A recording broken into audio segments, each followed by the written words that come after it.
Alegria muito grande estar aqui, acreditem. Na verdade, viajando demais, né?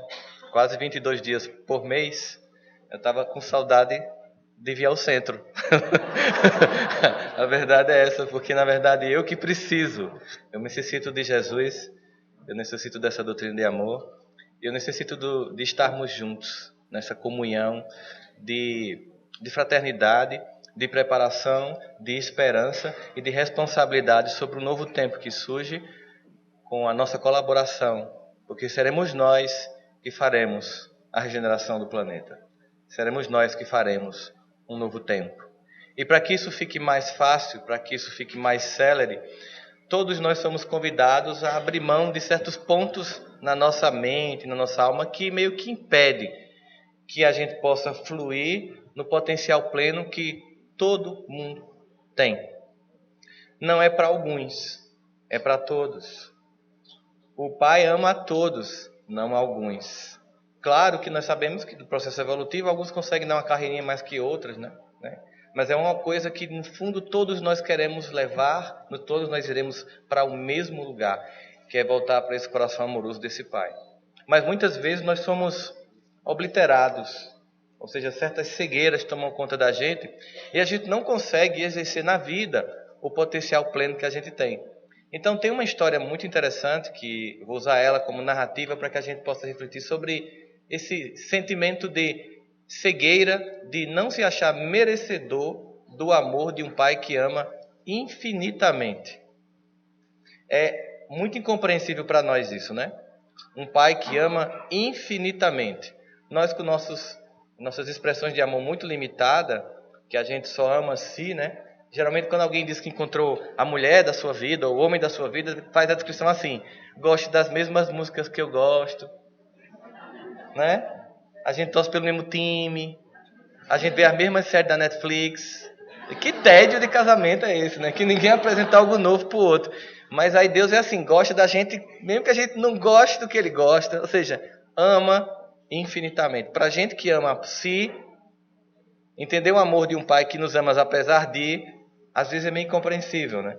A gente vê os próprios profetas, o próprio Davi, que compôs tanto salmo, encantado com o amor de Deus. Encantado como é que ele conhece a gente, como ele sonda, né? Conhece. E mesmo quando a gente não tem palavras, ele conhece o que a gente está pensando. E Davi vai dizendo assim, isso é tão precioso que eu não consigo compreender de tão grandioso que é.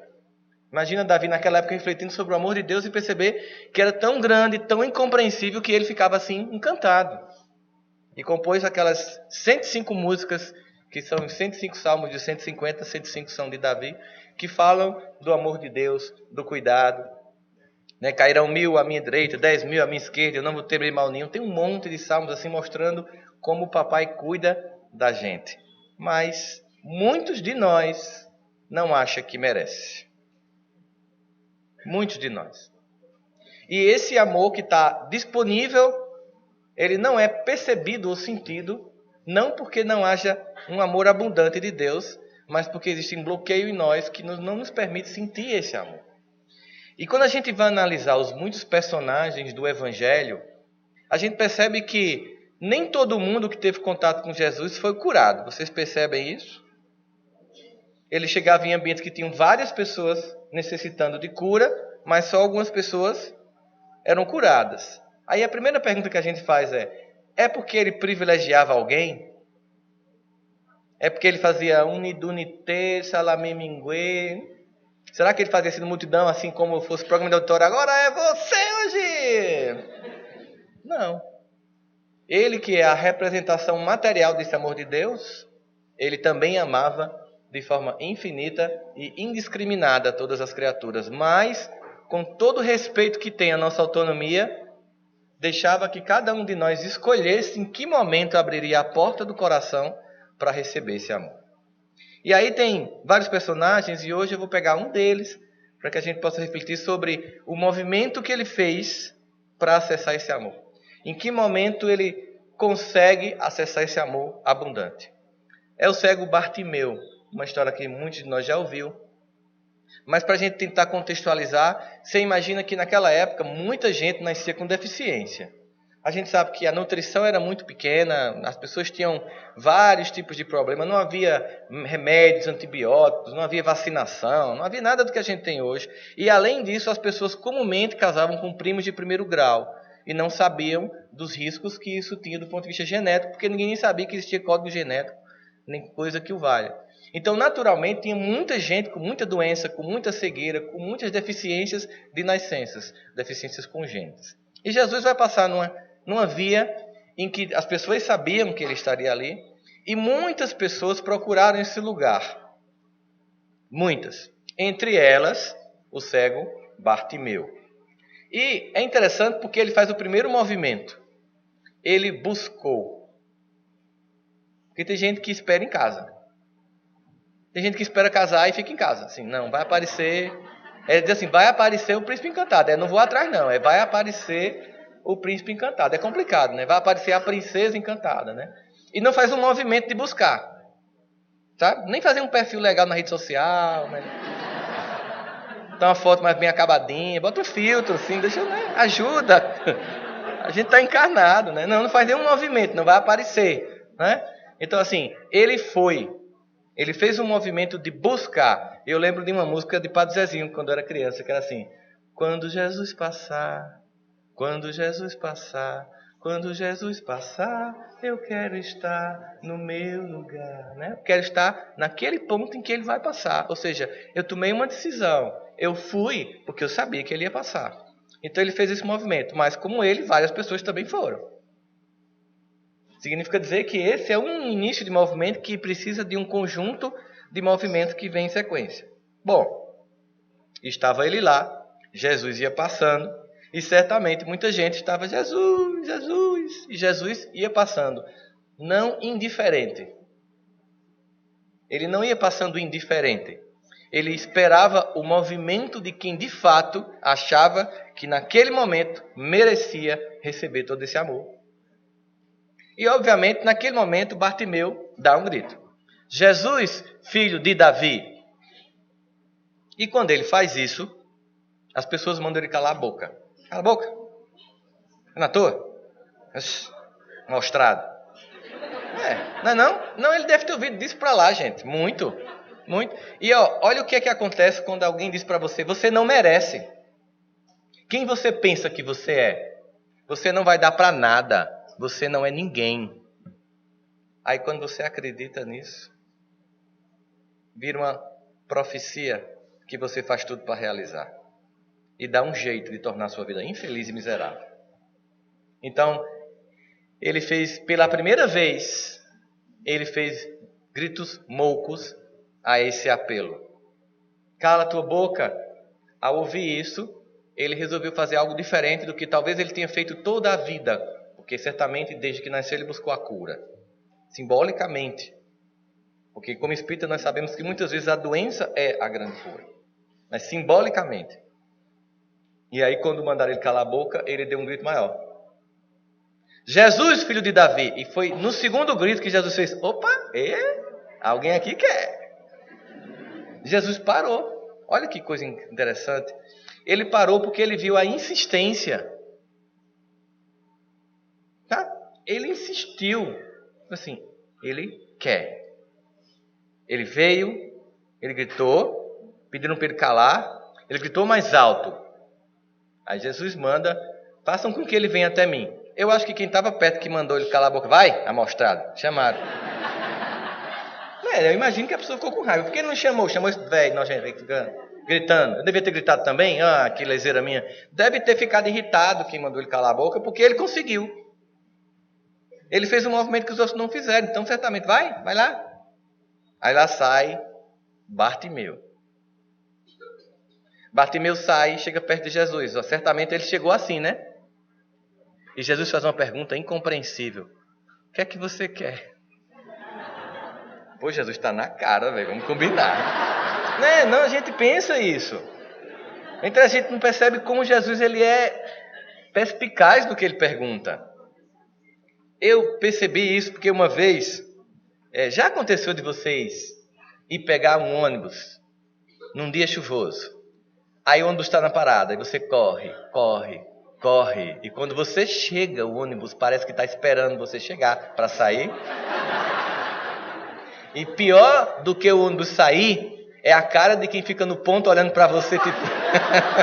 Otário, nem conseguiu.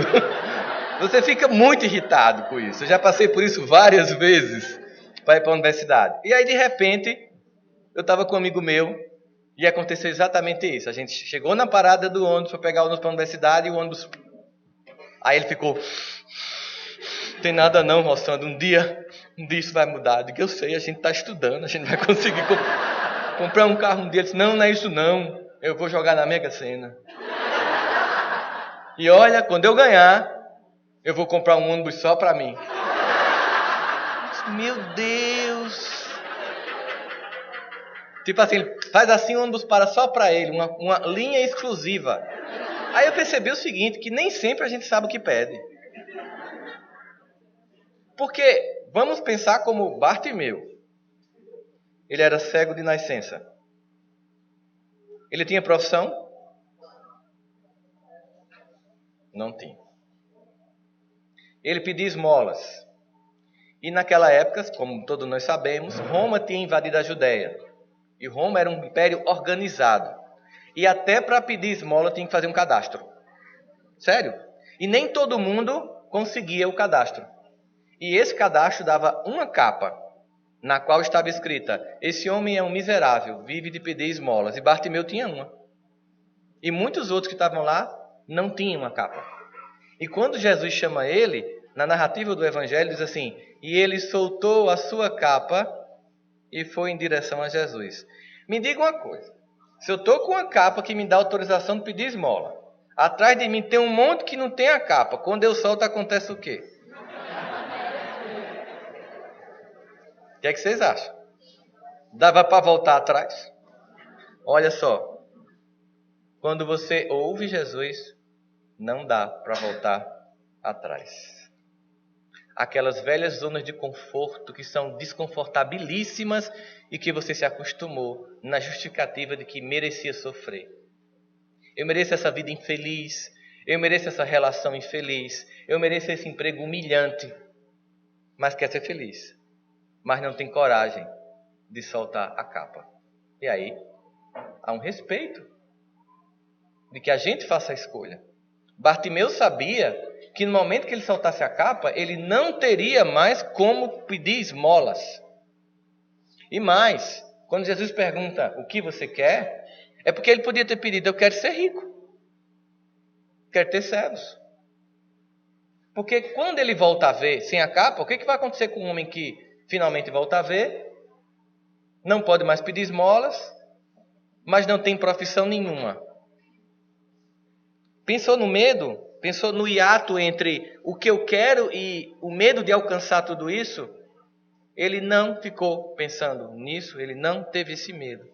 Às vezes a gente quer mais, mas tem medo de largar aquilo terrível que a gente chama de zona de conforto. Que às vezes é terrível. Mas ele simplesmente solta a capa. E quando Jesus pergunta o que você quer, ele sabe exatamente o que ele quer. Ele diz, eu quero ver. E Jesus diz que assim seja feito. E aí termina a história, e então ele passou a seguir Jesus dali em diante. Ou seja, ele estava dizendo para ele mesmo que não só ele queria enxergar, mas ele nunca mais queria voltar a ficar cego. Porque seguir Jesus é profilaxia da alma. É tratamento não curativo, mas profilático. Eu evito adoecer ao seguir Jesus. Mas vamos pensar um pouco mais sobre a história desse homem. Bartimeu, ele era um homem invisível. Por que ele era um homem invisível? Porque ele era uma pessoa que não tinha nome. O prefixo Bart, no hebraico, significa filho de. Ele era filho de Timeu. Nem nome ele tinha. Não era João, não era ninguém. Era Bartimeu, filho de Timeu, cego, sem profissão, que pedia esmolas.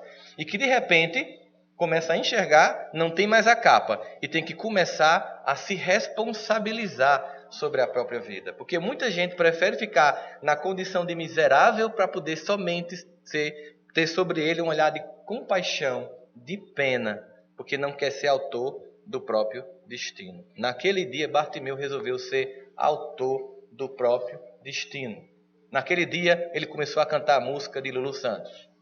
Não vou ficar de vítima das circunstâncias. Ele saiu de lá cantando. Conta lá que você sai cantando Lulu Santos. Ele finalmente deixou de ser vítima das circunstâncias. Ele passou a ser autor do próprio destino. E aí, quando o papai percebe que a gente quer isso, o amor se revela plenamente, que estava lá, a gente saca tudo que estava à disposição para que a gente faça isso. Porque quando você é fiel no pouco, você é fiel no muito. E Bartimeu faz esse movimento. E ser invisível não é fácil, gente. As pessoas não enxergam você. O conceito de invisibilidade social é recente. Ele tem menos de 30 anos. É pessoas que não são percebidas. Você sabe disso é o seguinte, de repente você encontra uma pessoa no canto e faz, eu conheço essa pessoa. E ela fala com você animadamente, você faz, quem é, pelo amor de Deus? Quem é? Aí você lembra, é o frentista do posto, porque como você sempre vê ele de boné, ele é invisível.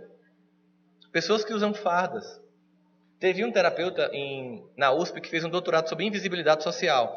Ele se disfarçou de gari, ficou no campus de psicologia, varrendo o campus. Os amigos esbarravam nele e não percebeu que era ele, porque ele estava com a farda do invisível. Bartimeu era invisível. Bartimeu não tinha nome. Bartimeu era cego, não tinha profissão. Ele tinha tudo para, é melhor ficar aqui, na minha zona de conforto. É interessante porque a zona de conforto de Bartimeu é inversamente proporcional à zona de conforto de Saulo de Tarso. Enquanto que a capa de Bartimeu era a decretação da incompetência para aquela sociedade, né? Da incapacidade e da humilhação, a capa do doutor da lei Saulo era a capa da visibilidade, da potência, da competência. E todos dois, para seguir Jesus, tiveram que largar a capa. Um teve que aceitar crescer e o outro teve que se diminuir. Um estava com o ego inflado e o outro estava com o ego detonado. Um teve que aceitar que merecia e o outro teve que aprender que não era ele o cara, mas quem ele estava esperando junto com o seu povo e que finalmente tinha vindo. Aquele movimento em Bartimeu é o mesmo movimento de Zaqueu, que sobe no sicômoro. Imagine quando Zaqueu vai chegando ali, o cara cobra imposto do próprio povo para o Império Romano. Ou seja, hashtag era odiado geral na região. Não é não? Aí o cara era baixinho. Aí Jesus vai passar, lá vai Zaqueu igual a Bartimeu. Encontra dificuldade. Obviamente que quando você está na multidão, Jesus vai passar. E vem uma pessoa fazendo assim. E quando você olha, é tu, miserável, sai, peste ruim. Era Zaqueu. Claro que o povo empurrou o cara. E o que é que ele podia ter feito? Aceitado. Ir para casa e dizer assim, eu não mereço ver esse ano. Foi o que ele fez? Bem, não é assim não. Dá um jeito. Ele assistia MacGyver, contam que ele assistia MacGyver. Ele calculou uma solução naquele ambiente. Se tem uma árvore ali, ele subiu na árvore e se fez ver. Olha, é engraçado. Um monte de gente lá e Jesus, vou lá para tua casa hoje comer. Imagina como o povo ficou irritado. Mas olha, o movimento de eu quero de verdade. Eu não estou assim pedindo, sabe? Muito espírita faz assim. Mestre, se for do meu merecimento, eu sei que eu sou muito ruim, devo ter feito muita maldade nas encarnações passadas. Eu devo ter queimado bruxa na Idade Média. Eu devo ter matado judeu em campo de concentração. Eu devo ter jogado pedra na cruz. Mas assim, de repente, se você achar que... Não flui. Não flui, você não acha que merece? Você está dizendo, eu não mereço, tá? Eu não mereço, mas estou pedindo. Então, você não abriu o coração para receber todo o amor de Deus. Então, não vai vir. Aí por que não vai vir? Porque eu sou ruim. Como é que uma pessoa ruim merece? Muito bem. O que é ser ruim? Que conceito é esse que está na cabeça da gente? Eu sou um espírito ruim, atrasado. Que conceito é esse? Quem foi que nos apresentou a ideia de que a gente é ruim? Porque o que a gente escuta de Deus é que a gente é filho amado. E como tal, tem defeitos que, na verdade, na visão de Deus não é defeito, é imaturidade. Imaturidades que, como qualquer criança, com o tempo passa. Nem que seja na lapada, mas passa. Que é o recurso didático por excelência que a gente adora usar. Né? O amor vem, a gente não... O conhecimento vem, quando a dor vem, estou aqui. Entendi. Né? Então, veja só. Nós somos crianças que estamos em processo de crescimento. Então, veja só. Se uma criança que está aprendendo a ler gagueja, ela é ruim? Ou ela está fazendo algo que é um processo e uma condição sem a qual ela não lê? Se uma criança que está aprendendo a andar cai, ela é ruim? Ou ela é alguém que está fazendo algo que sem aquele movimento de queda vai aprender a andar? E por que a gente não presta? Esse conceito faz com que a gente ache que a gente não merece. Nós somos imaturos. E Deus enxerga em nós a nossa imaturidade e tem a absoluta convicção de que a gente vai crescer. Porque Ele criou algo pronto para a perfectibilidade. Nós somos o mais amoroso projeto de Deus. Ter nos criado foi a maior perfeição de suas invenções. Mais do que ter criado o sol, os astros, ter criado seres conscientes que buscam voltar para o Pai, foi a maior manifestação do amor dele. E Jesus diz assim: nenhuma ovelha se perderá no rebanho do meu Pai. Tem noção do que isso significa? Nenhuma ovelha se perderá. Agora, eu posso ficar andando em círculos. Não posso. É preciso, então, que eu reveja o conceito que eu criei de mim mesmo de alguém que não merece ser feliz. Talvez tenha sido lá. Não, você não sabe como foi que eu fui criado, não. Se você morasse na minha casa, passasse pelo que eu passei, você ia entender porque eu não gosto de mim. Ou se você tivesse feito o que eu fiz, ou se você fizesse o que eu faço. Muito bem. Olha a cena dos que acham que são melhores ou piores. A mulher adúltera. O que Jesus faz? É interessante que toda vez que eu assisto qualquer cinema, qualquer filme que fala da paixão de Cristo, essa cena ela é sempre descrita da seguinte forma. Jesus muito irritado com a multidão. Olhando com cara de ódio. Ele espera a multidão vir e faz: quem é vocês para julgar? A descrição é de um Jesus que está protegendo a caída e julgando a multidão. E eu não acho que foi assim. Certo? Interpretação segundo Rossandro Klinger da passagem. Óbvio, cheia de erros. Mas no meu limite atual, evolutivo, é o que eu posso compreender do que eu percebo daquela cena. Se Jesus quisesse tão somente salvar aquela mulher, ele tinha outras opções mais simples. Ele poderia, jogar a capa da invisibilidade de Harry Potter nela. Ele podia. Ela sumia e eles não sabiam para onde jogar as pedras. 2, como ele andou sob o mar da Galileia, ele poderia fazer aquela mulher flutuar a uma altura que as pedras não pegassem. Mesmo que tivesse uma espécie de Jack lá com esses braços gigantes, nem assim alcançaria ela porque ela estava flutuando. Ele não podia. Ele também podia, já que ele transformou água em vinho, ou seja, que ele manipulava os elementos químicos da matéria, transformar as pedras em areia. Ele não podia? E por que ele não fez nada disso? Porque ele amava todo mundo. Porque ele ama todo mundo. E ele sabia que aquele era o momento de acordar não só aquela mulher, mas a multidão que julgava. Deixa todo mundo vir. E deve ter olhado com um olhar de amor profundo, mas muito profundo. Muito profundo. E ter perguntado assim: mas você nunca fez nada? Fique à vontade. E aí, óbvio, a pergunta que não foi feita para a multidão, mas para cada indivíduo da multidão, ressoou no coração individual de cada um, porque Deus nos ama individualmente. É um amor exclusivo. Tem gente que acha que não, que Deus é uma espécie de de algarismo matemático. Não, ele tem consciência de tudo que criou. E se relaciona intimamente com a individualidade, porque se Deus quisesse que nós fôssemos clones, em pensamento e em forma, teria criado assim. Ele criou a diversidade justamente porque a beleza está na diversidade. Então, Jesus deixa a multidão vir para acordar a multidão também. É um gesto de amor profundo sobre todos que estavam ali. Veja que importante foi para Pedro ter negado Jesus. Quando Jesus deixa Pedro negá-lo, é para que Pedro reconheça seus limites e tenha contato com as suas sombras. E isso deu a Pedro uma grande condição de ter contato com as sombras dos outros. Só quem deveria fazer atendimento fraterno era uma pessoa que sabe que tem defeitos. Alguém que se acha imune a defeitos não pode atender, porque nunca vai compreender e nunca vai ser solidário às almas caídas. Eu uma vez estava falando sobre isso e um adolescente no movimento perguntou assim para mim, sabe essas perguntas de adolescente, né? Que você fica, meu Deus, e agora?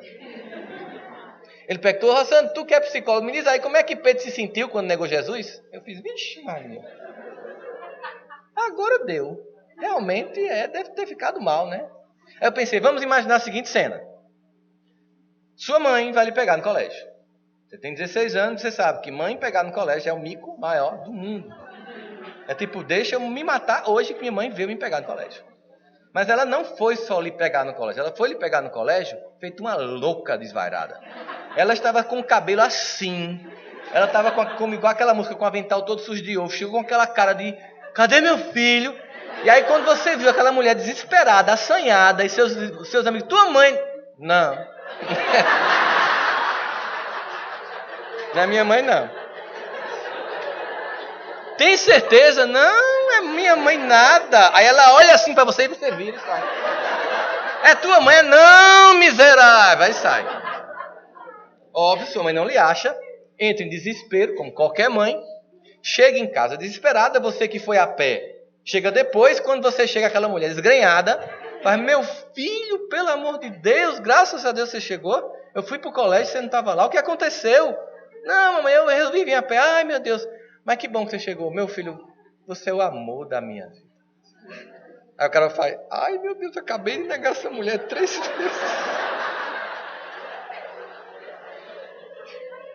Isso não é nada perto do que Pedro sentiu. Só para que vocês fiquem claros. Mas foi tão interessante, sabe?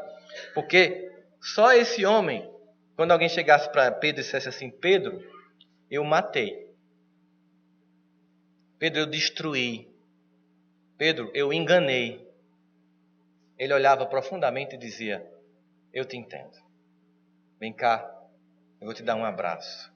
A gente está no mesmo nível. Só ele é que está assim. Somente ele. E aí ele podia compreender porque reconhecia as suas próprias sombras. Ou seja, reconhecer as próprias sombras não nos quer dizer eu não mereço o amor de Deus. Reconhecer nossas próprias sombras quer dizer se esse ser perfeito me ama na minha imperfeição, eu tenho que amar todos os imperfeitos que, como eu, estão no caminho. Nós nos tornamos semelhantes nas sombras. Não é incrível isso? É exatamente no momento da infantilidade, que a sombra é o lado ainda não maduro da alma. Porque o lado luminoso, meio que todo mundo tem níveis diferentes, mas na sombra a gente é meio parecido. E aí lhe dá um sentimento, quando você enxerga em você, não projeta nos outros mais, você tem compaixão. Compaixão é um sentimento assim, eu entendo essa pessoa porque eu sou assim. Eu sei o que é sentir inveja porque eu invejo. Eu sei o que é sentir raiva. Eu sei o que é lamentar porque uma pessoa consegue o que eu não consegui. Eu sei o que é lamentar por estar só. Eu sei o que é lamentar por estar desempregado. Eu sei o que é lamentar por ter falido, por estar traindo. Eu sei porque eu sou assim. E eu não vou julgar, eu vou acolher. E não vou me justificar na minha infantilidade. Eu vou trabalhar e amadurecer os pontos da minha alma. Por isso, eu posso gritar, Jesus, filho de Davi, tem piedade de mim. porque Ele vai me escutar. Mas eu preciso dizer, acreditando que sim, eu mereço. Entendendo, inclusive, que quando Ele não atender, talvez tenha sido essa a maior prova de amor. Porque muitas vezes, o que nós pedimos insistentemente pode ser o grande motivo da nossa queda. E como Ele ama profundamente a gente, conhece a gente profundamente, sabe que Ele não está aqui para satisfazer desejos, mas reais necessidades da alma. Estamos nesse processo de aceitar esse amor de papai e aceitar e viver essa experiência. Mas muita gente tem mágoas.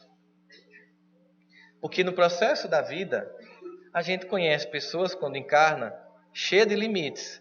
E essas pessoas fazem parte da nossa família encarnada e também espiritual. Qualquer pessoa que existe a família espiritual e a família consanguínea. De fato, é verdade. Né?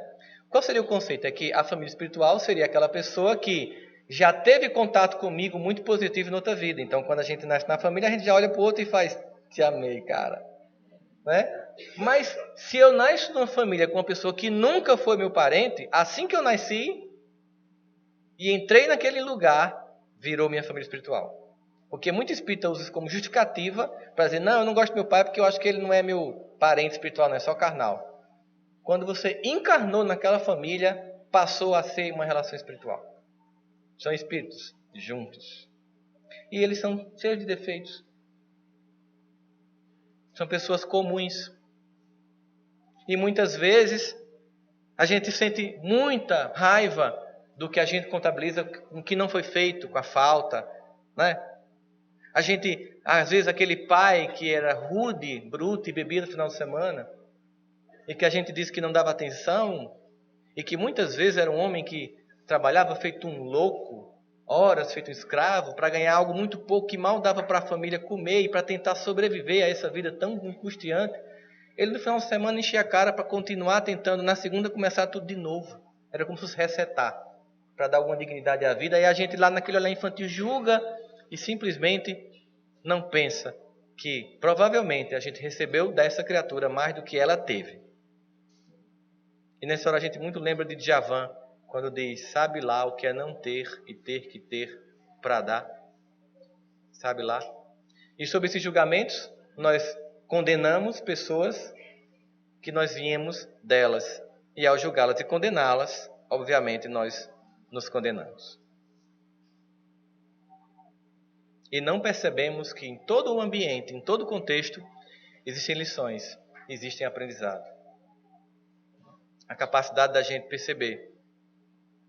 E todo momento, essas pessoas, com a simplicidade delas, como a gente também é, depois a gente percebe que a gente vai criar, vai educar filhos cheios de defeitos, porque as pessoas têm o maior medo de traumatizar filho, né? Na educação. Fiquem tranquilos, todo mundo vai traumatizar filho. É impossível você dar uma educação perfeita. Mas você certamente vai mais acertar do que errar e muito mais contribuir do que atrapalhar. Sempre acontece. Sempre acontece. Que a geração que vem recebe mais, porque ela recebe do acúmulo de tudo que foi construído até aqui. Seja do ponto de vista de uma família, seja do ponto de vista de uma grande coletividade, que é a grande família universal. E a gente fica naquela conta infantil do que falta. E aí desenvolve um sentimento que impede o acesso do amor de Deus. É o sentimento de gratidão pelo que se é, pelo que se tem e pelo que se possui. Nessa lista infantil só tem cobranças e nunca agradecimento por tudo que foi conquistado. Não importa o que nós tenhamos passado. Foi necessário para o nosso crescimento e aprendizado. Família necessária. Lugar preciso para o desenvolvimento de nossas potencialidades. Quando a gente desenvolve o sentimento de gratidão, a gente começa a experimentar algo libertador. É que a gente começa a enxergar não o amor que não veio, mas o amor que já está. A gente começa a contabilizar o que foi conquistado e não o que a gente acha que não veio ainda. E aí é tão fácil perceber o poder da gratidão. Querem perceber? Topam? Todo mundo que está nessa sala, que está nas outras salas, ou que está em casa nos escutando pela Web Rádio Fraternidade, pela TV da Comunhão Espírita, eu convido a se levantar. Vamos lá, gente. E eu convido vocês a pegar qualquer pessoa que você goste aqui nesse salão e olhar para ela e para as outras, que você também quiser fazer isso. Ou se ela não tiver aqui, essa pessoa estiver desencarnada, pensando nela, mas eu quero que você encontre pessoas aqui nesse salão, nas salas, em sua casa, olhe no fundo do olho e diga assim: muito obrigado por você existir na minha vida.